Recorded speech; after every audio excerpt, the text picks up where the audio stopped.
Livingston County drivers need to know about some additional road work starting this week. CBS News Detroit's Elle Myers is getting answers about this new project from Brighton Township. I'm told this intersection here at Kensington and Grand River in Brighton Township is getting some major work. The project started on Monday, and portions of the intersection will be closed in turn until the end of May when the project wraps up. The asphalt has sunk over time just as it's aged, and it's time for the replacement of it. That's Garrett Olson, the Director of Engineering for the Livingston County Road Commission. He tells me the plan isn't to close the intersection completely. The crew will periodically close lanes, but the intersection and the traffic lights should remain open and on. As of right now, the east leg is closed. There will be a point where the west leg is closed, and then there will be a point where the south leg is closed.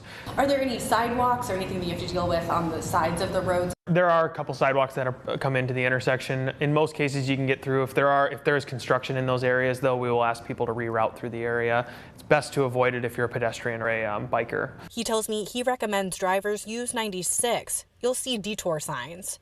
Or, as the project continues, rerouting on Silver Lake and Kensington or heading down towards Kent Lake Road. We'd recommend that people avoid the area if they can. Even with the legs that are open, there will be times where it'll be down to one lane of travel in each direction, so there are potentials for backups during that time. So we do recommend people, if they can, to seek an alternate route. He tells me drivers should expect a delay while the work is being done. If you are going through the intersection, we really advise that you pay extra attention, drive slowly, and listen to traffic control personnel on site. Getting answers for you in Livingston County. I'm Elle Myers, CBS News Detroit.